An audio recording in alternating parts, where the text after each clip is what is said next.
La casa de la viuda mangada es clara, de un color melocotón pálido.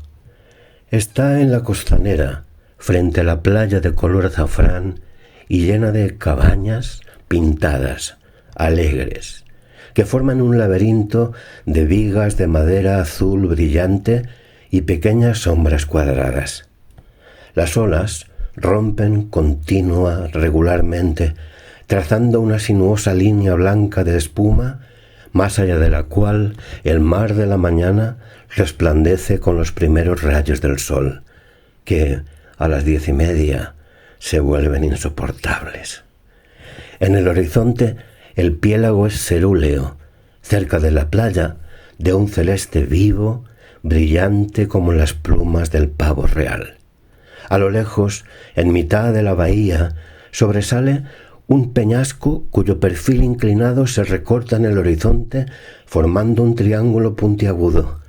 El sol de la mañana refulge rojizo en la superficie rugosa y hacia el atardecer los últimos rayos la tiñen de un púrpura oscuro. En la terraza de la segunda planta, los rayos de sol parpadean a través de las hojas de las palmeras mecidas por la brisa y de los listones de caña de la pérgola.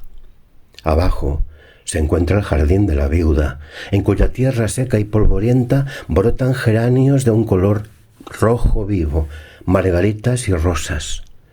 Los espinosos cactus en macetas de barro cocido, color teja, flanquean los caminos de losa. En la parte de atrás, 2 sillas de madera pintada de azul y una mesa del mismo color descansan a la sombra bajo la higuera. A lo lejos se alza una fila de lomas irregulares y purpúreas de una tierra arenosa y seca, con algunos matojos aislados. A primera hora de la mañana, cuando el sol aún no quema y sopla la brisa húmeda y salina del mar, la viuda, completamente vestida de negro y con medias negras, se dirige al mercado en el centro del pueblo con sus cestos de mimbre para regatear y comprar fruta fresca y verduras en los puestos. Ciruelas amarillas, pimientos verdes, grandes tomates maduros, ristras de ajos, plátanos verdes y amarillos, patatas, judías verdes, calabacines y melones. En el pueblo, las toallas de playa, a rayas y de colores chillones, los delantales y las alpargatas que se exhiben colgados en las tiendas contrastan con el adobe blanco de los pueblos. En el interior oscuro y cavernoso de estas tiendas hay cestas de mimbre con grandes jarras de vino, aceite y vinagre. Durante toda la noche, las luces de las barcazas de los pescadores de sardinas se balancean parpadeantes en la bahía, y al amanecer en el mercado se apilan a las montañas de pescado fresco, sardinas plateadas a 8 pesetas al kilo, apiñadas en los puestos, mezcladas con algunos cangrejos, estrellas de mar y moluscos. En vez de puertas, las casas tienen cortinas hechas con unos largos cordeles llenos de cuentas que se mecen y repiquetean cada vez que entra un cliente y dejan pasar el aire, pero no el sol. En la panadería te invade el aroma de las barras recién salidas del horno, mientras en la oscura estancia interior, sin una sola ventana, algunos hombres con el rostro desnudo trabajan en el horno encendido. Un muchacho trae la leche a primera hora de la mañana, sumerge su frasco de litro en un recipiente grande que carga en la bicicleta y lo vierte en la cacerola que las amas de casa dejan a la entrada. Las motocicletas y los turismos grandes y relucientes se mezclan con las carretas tiradas por burros, cargadas de verduras, paja o botijas de vino. Los campesinos llevan sombreros y hacen la siesta de 2 a 4 de la tarde a la sombra de alguna pared, en sus carros o bajo un árbol. La casa de la viuda que nos aloja solo dispone de agua fría y no tiene nevera. La alacena, oscura y fresca, está llena de hormigas. Una hilera reluciente de cacerolas, ollas y utensilios de cocina de aluminio cuelga de la pared. Las verduras y los platos se lavan en unos fregaderos de mármol y para frotarlos se usa un manojo de paja rasposa. Todo, las sardinas frescas fritas en aceite, las tortillas de patata y cebolla, el café con leche, se cocina sobre la llama azul de un hornillo antiguo de gasolina. Conocimos a la viuda Mangada un miércoles por la mañana en el autobús tórrido y atestado que traqueteaba a través de las carreteras desérticas y polvorientas que unen Alicante con Benidorm. Estaba en el asiento de delante.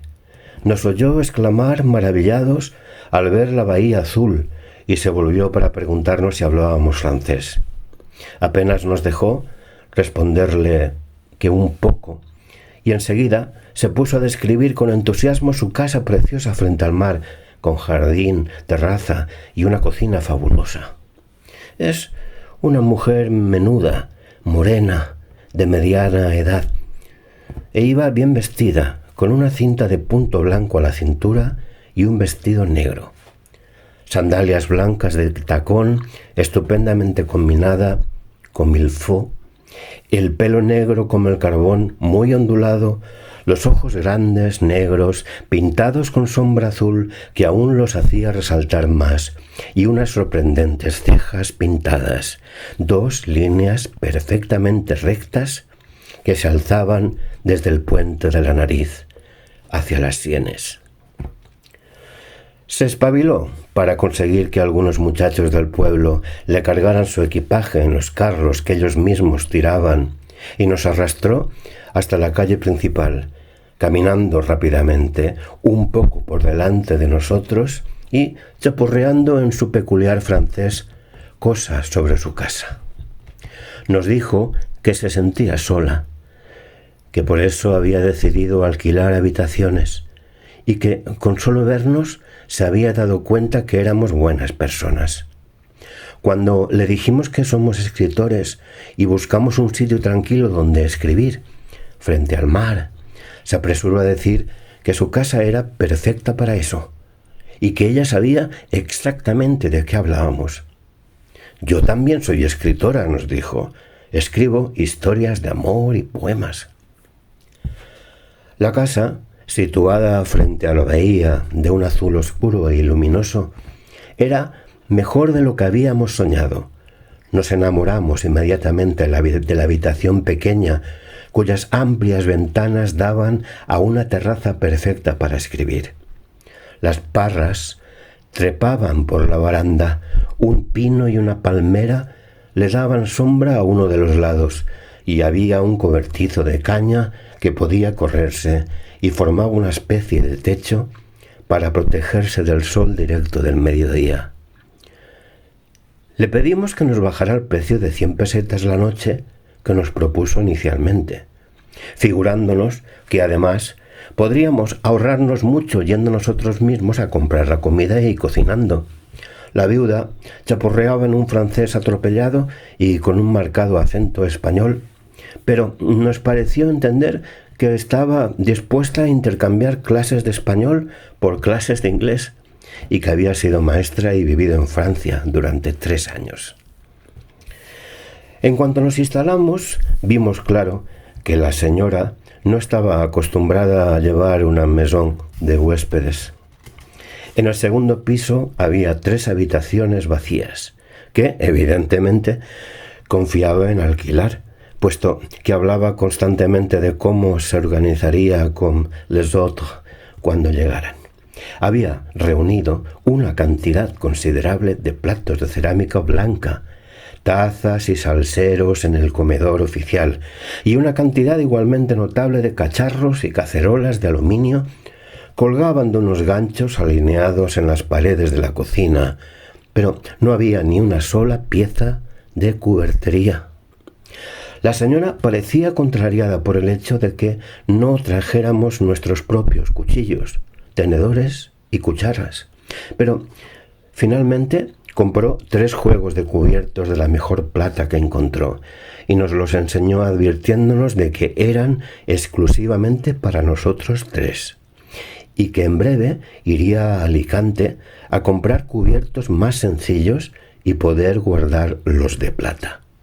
Además, tampoco parecía haber reparado en el inconveniente del bañito, estupendo para nosotros 2, pero difícilmente adecuado para 8 personas, ni en el problema de establecer horarios para cocinar y comer con un solo hornillo. Cuando colgó de nuestro balcón el cartel «Habitaciones en alquiler», no pudimos sino rogar con el corazón en un puño que no llegaran nuevos huéspedes. Por lo menos conseguimos que nos asegurara que no usaríamos nuestro balcón, que llevaba hasta otra habitación más grande como reclamo para atraer a otros huéspedes, explicándole que era el único lugar donde podíamos escribir en paz, puesto que nuestra habitación era demasiado pequeña para poner una mesa y que la playa y el jardín eran perfectos para quienes estaban de vacaciones, pero no para unos escritores. De vez en cuando, desde nuestro balcón, donde al poco decidimos comer, café con leche hirviendo por las mañanas, una comida fría a base de pan, queso, tomates, cebollas, fruta y leche al mediodía, y una cena bastante caliente a base de carne o pescado con verduras y vino al anochecer, bajo la luna y las estrellas. Oíamos a la señora hablando en su atropellado francés mientras enseñaba la casa a algunos candidatos. Por suerte, la primera semana, aunque enseñó la casa a varias personas, no picó nadie.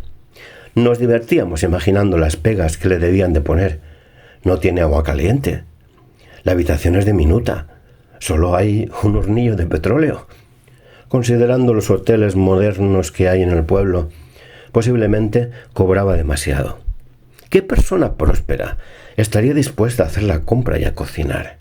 ¿Quiénes podían aceptar esas condiciones, salvo unos pobres estudiantes y escritores como nosotros? Aunque, por supuesto, existía la posibilidad de que los huéspedes decidieran gastarse un montón de dinero comiendo en los caros restaurantes del pueblo.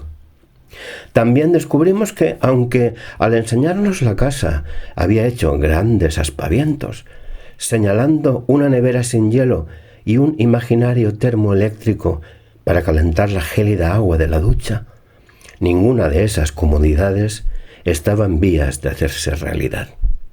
Muy pronto nos dimos cuenta de que el agua de los grifos tenía un sabor tan extraño que era prácticamente imbebible. Sin embargo, para nuestra primera cena, la señora se las arregló de algún modo para hacer aparecer, casi milagrosamente, una jarra de un agua cristalina y deliciosa. Incrédulos, le preguntamos si era del grifo, pero la viuda escurrió el bulto poniéndose a hablar de las cualidades curativas del agua. Al día siguiente, la sorprendí sacando una jarra de una cisterna hundida en la cocina, cubierta con un tablón azul. Resultó que el agua del grifo no era potable. La señora no dejaba de insistirnos día y noche en que la casa debía estar limpia para los potenciales huéspedes.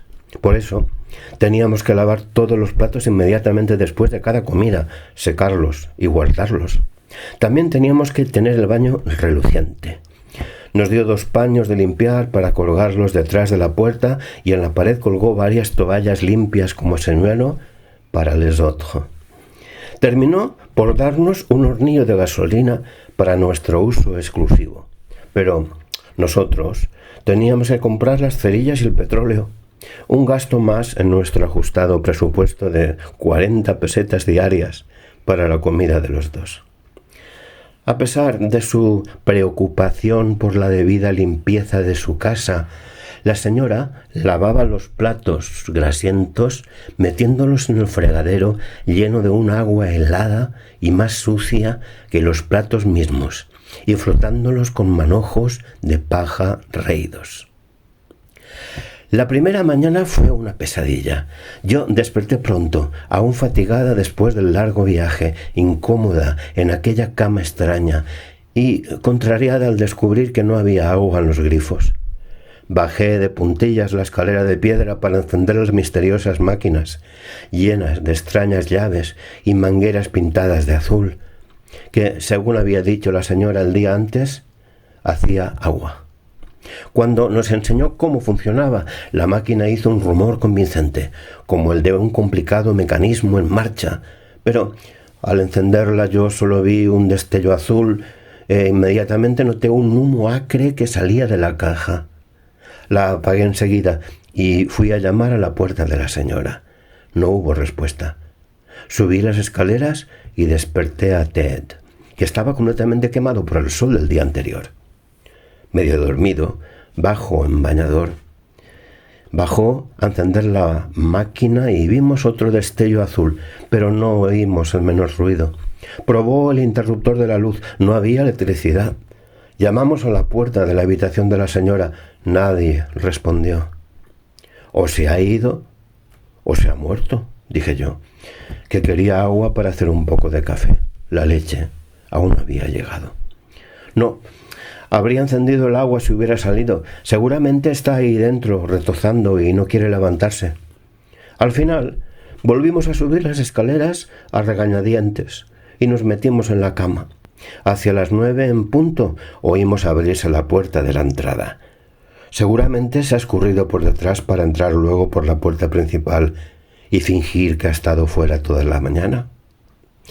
Bajé descalza las escaleras y me encontré a la señora, impecable, con su vestido blanco y las cejas negras recién pintadas. Me saludó amablemente. ¿Ha dormido bien, madame? ¿No hay agua?, le contesté sin mayores preámbulos, porque estaba iracunda. No podemos lavarnos ni hacer café. Lanzó la extraña risita de la que echaba mano siempre que algo no funcionaba, como si yo o el agua corriente fuéramos muy infantiles y bobos. Pero allí estuviera ella para remediarlo. Probó el interruptor de la luz. «¿No hay luz?», exclamó triunfalmente, como si eso lo explicara todo. «Ocurre lo mismo en todo el pueblo». «¿Eso es habitual por las mañanas?», pregunté fríamente. «Pas de tú, dijo atropelladamente, alzando las cejas, como si acabara de advertir mi ironía. «No se lo tome tan mal, madame». «No se lo tome tan mal, madame». Fue rápidamente a la cocina, retiró el tablón pintado de azul que cubría el foso, sumergió su balde sujeto a una cuerda y lo sacó lleno de un agua cristalina. «En esta casa siempre hay agua», dijo gorjeando. Así que allí era donde escondía su depósito de agua potable. Asentí con la cabeza y empecé a hacer el café, mientras ella se escabullía por la puerta contigua para averiguar qué pasaba con la electricidad. Yo estaba bastante segura de que, con mi innata incapacidad para manejar las máquinas, había fundido algo o estropeado todo el suministro de agua y de luz en el pueblo.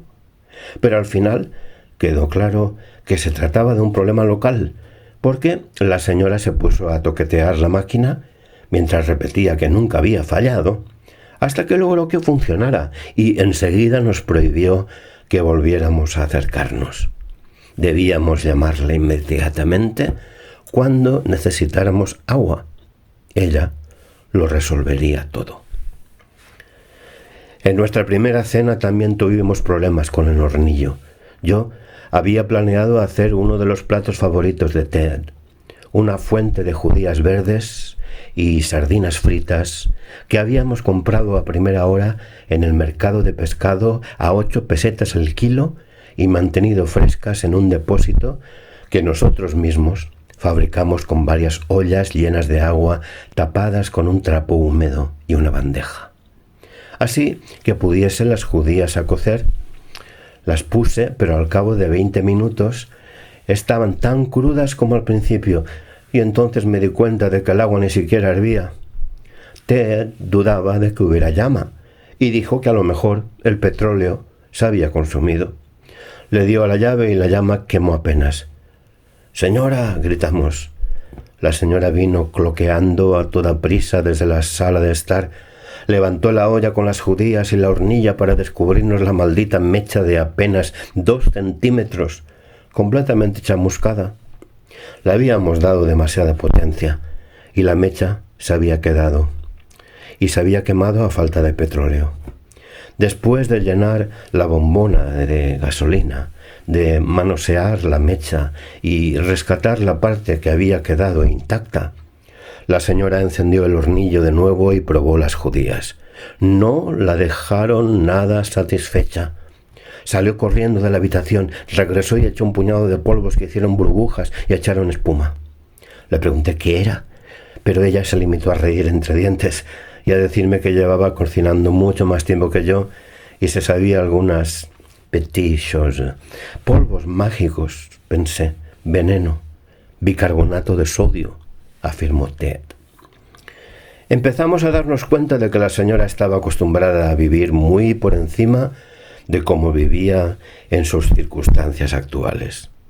Cada tarde iba al pueblo para ver si encontraba a una bon para limpiar la casa. No habíamos vuelto a verle el pelo a la muchachita que estaba frotando los suelos el día que llegamos. «Son los hoteles», nos contó la señora. «Todas las sirvientas se van a los hoteles, les pagan bien. Hoy en día, si tienes una criada, hay que ser muy amable y delicada para no herir sus sentimientos. Te rompe un jarrón de cerámica china y tienes que sonreír y decirle: «No se preocupe, mademoiselle». La segunda mañana, cuando bajé a hacer el café, me encontré a la señora con un albornoz mugriento. Aún no se había pintado las cejas y estaba limpiando los suelos de piedra con un mocho húmedo. «No estoy acostumbrada a estos trabajos», me explicó. «Antes tenía 3 criadas, una cocinera, una que limpiaba, 3 criadas.